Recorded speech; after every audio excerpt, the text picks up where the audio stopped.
ओम शांति। आज बाप दादा अपनी संतुष्टमणि आत्माओं से मिलन मनाने के लिए आए और बाबा ने हमें सारे विश्व को संतुष्ट करने की, सेवा करने की शिक्षा देने के साथ साथ संतुष्टमणि आत्माओं की विशेषता क्या है उस पर भी प्रकाश डाला।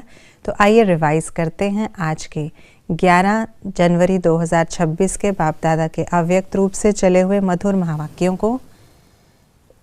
आज की मुरली का सार है, संतुष्टमणि बन विश्व में संतुष्टता की लाइट फैलाओ, संतुष्ट रहो और सबको संतुष्ट करो। मुरली की रिवाइज डेट है 20 अक्टूबर 2008। संतुष्टता और संतुष्टमणि आत्मा के विषय में बाप दादा ने क्या बताया। सर्व को प्यारी, सर्व प्राप्ति संपन्न होती, कभी परेशान नहीं होती, सदा प्रगति को प्राप्त करती, संगम पर विशेष बाप की देन, परिस्थिति के ऊपर सदा विजयी होती, हर परिस्थिति को स्वस्थिति से बदल देती, परिस्थिति का शो मनोरंजन अनुभव कराती, जहाँ संतुष्टता है वहाँ और विशेषताएं स्वतः आती, संतुष्टता की शक्ति स्वतः और सहज चारों ओर वायुमंडल फैलाती, उनका चेहरा, उनके नयन वायुमंडल में भी संतुष्टता की लहर फैलाते, संतुष्टमणि के आगे हर समय माया और प्रकृति एक पपेट शो माफिक दिखाई देती।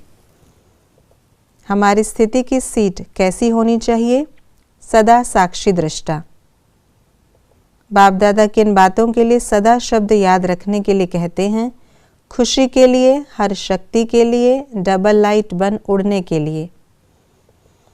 कौन सा शब्द ब्राह्मण जीवन की डिक्शनरी में है ही नहीं? कभी कभी। संतुष्टता अर्थात सर्व प्राप्ति। हम कौन हैं? विशेष बाप के स्नेही, सहयोगी, लाडले, मीठे मीठे स्वपरिवर्तक बच्चे। लाडला कौन होता है? जो फॉलो फादर करता है। कौन सी एक बात को फॉलो करने से सर्व बातों में फॉलो हो ही जाता है? अपने को आत्मा समझ, मुझ बाप को याद करो।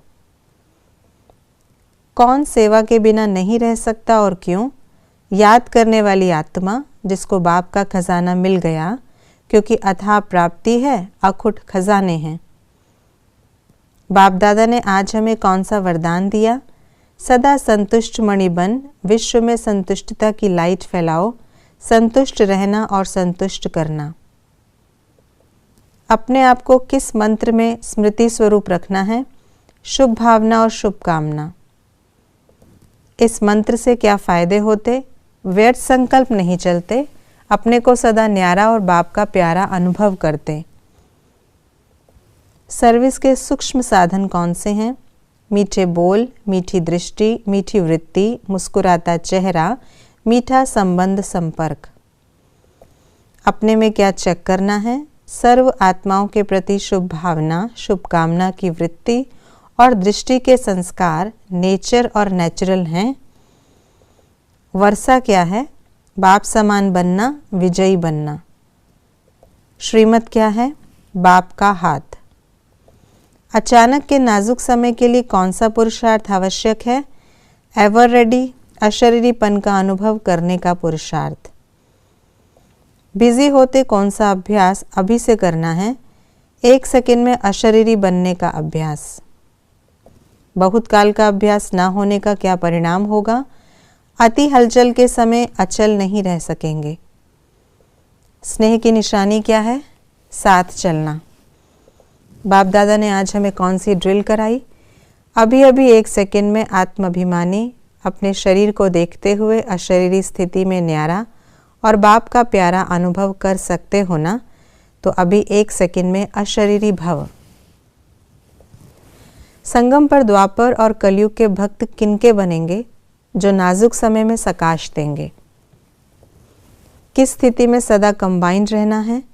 मैं और मेरा बाबा। कौन सी श्रेष्ठ पोजीशन सदा स्मृति में रहे? हम आज ब्राह्मण हैं, कल देवता बनेंगे। सदा किस मंत्र के नशे और खुशी में रहना है? हम सो हम। सदा इस मंत्र के नशे और खुशी में रहने से क्या होता? पुरानी दुनिया सहज भूल जाती, कल्प कल्प की अधिकारी आत्मा बनने की खुमारी रहती। स्वयं का स्वयं ही टीचर बनने से क्या होता? सर्व कमजोरियां स्वतः समाप्त हो जाती। बंधते कब हैं? जब परवश हो जाते हैं। किस बात को चेक करना है? परवश आत्मा हूं या स्वतंत्र हूं? कौन सा मजा अभी संगम पर ही है? जीवन मुक्ति का मजा। भविष्य में कौन सा कॉन्ट्रास्ट नहीं होगा? जीवन मुक्त और जीवन बंद का। बाप दादा ने आज हमें कौन सी शिक्षा समझानियां दी? अपना स्वराज्य भूल नहीं जाना, समय की रफ्तार और स्वयं की रफ्तार दोनों को चेक करना, स्वयं को मनसा वाचा कर्मणा और चलन चेहरे में विजयी बनाना, अपने मनसा संकल्प वाणी संबंध संपर्क में सदा मीठा मधुरता संपन्न बनाना। ये थी आज की मुरली की विशेष बातें। बाबा ने हमें जो सेवा के सूक्ष्म साधन आज बताए हैं, उन साधनों को यूज़ करें। हम सेवा में आगे बढ़ते रहेंगे और हमें ये चेक करना है कि समय की रफ्तार आगे बढ़ रही है, उस अनुसार हमारे पुरुषार्थ की रफ्तार कैसी है, और स्वयं भी संतुष्ट रहना है और अन्य आत्माओं को भी संतुष्ट करना है। ओम शांति।